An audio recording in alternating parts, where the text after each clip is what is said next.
আমি যদি তোমাকে দীক্ষা মন্ত্র এবং সন্ন্যাসাদি প্রদান করি, প্রকারান্তরে ওই জাতি গোসাইদেরকে অনুমোদন করা হয়ে যাবে।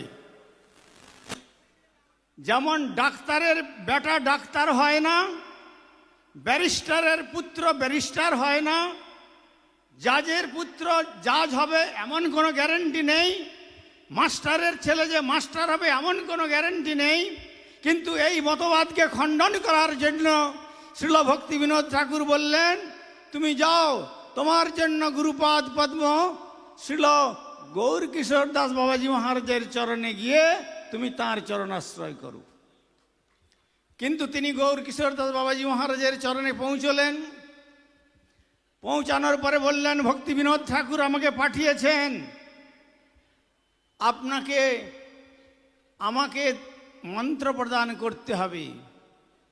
তিনি কখনো দিগম্বর, কখনো বা সামান্য কৌপিনধারী পরমহংস মহাত্মা, কখনো পায়খানার মধ্যে দরজা বন্ধ করে লোকসংঘর্ষের ভয়ে হরিনাম করেন, এহেন মহাপুরুষ। কখনো গঙ্গার জল পান করে হরিনাম করেন, আবার কখনো গঙ্গা মৃত্তিকাকে জলের মধ্যে গুলিয়ে পান করে ভোজন করেন, আর কখনো পরিত্যক্ত মৃদ ভাণ্ডকে গঙ্গা জলে ধুয়ে চাল এক মুষ্টি যদি কখনো মিলে যায় গঙ্গা জলে ধৌত করে পবিত্র করে আর তাকে রন্ধন করে গৌর গোবিন্দকে ভোগ দিয়ে তিনি প্রসাদ পান। এহেন মহাপুরুষ। তিনি বললেন, বাবা আমি তো কাউকে দীক্ষা প্রদান করি না, তোমায় করতে পারবো না। তখন শ্রীল বিমলা প্রসাদ অর্থাৎ আমাদের পরম গুরুদেব শ্রীল প্রভুপাদ তিনি বললেন, আপনি আমাকে স্বীকার করুন আর না করুন, শ্রীল ভক্তি বিনোদ ঠাকুর যখন আমাকে বলেছেন আমি আপনাকে গুরুত্বে বরণ করে নিয়েছি।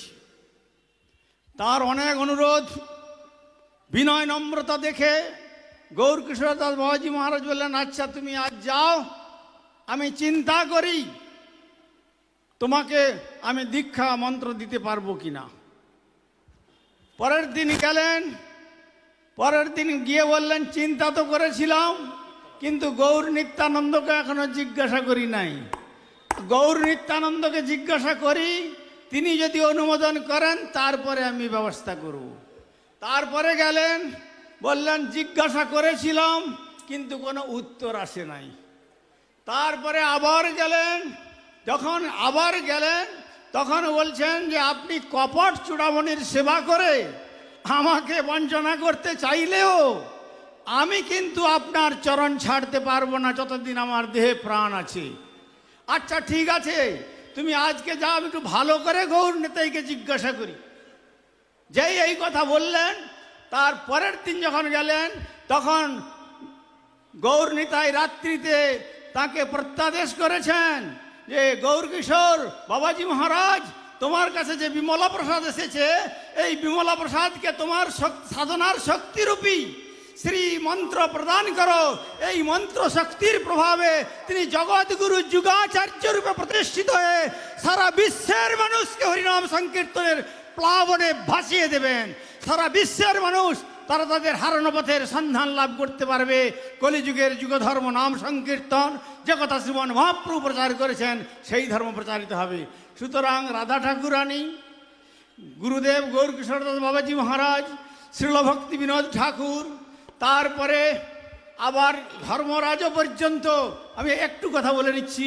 ধর্মরাজ এইখানে এক ঘোষ বৃদ্ধা মারা গেছে, তাকে আগুন কাষ্ঠের মধ্যে ঢুকিয়ে দেওয়া হয়েছে, আগুন দেওয়া হবে, সেই কাঠ খুলে বেরিয়ে পড়লো। কি ব্যাপার? মারা গিয়েছিল বৃদ্ধা, হঠাৎ কি করে বেঁচে উঠলেন?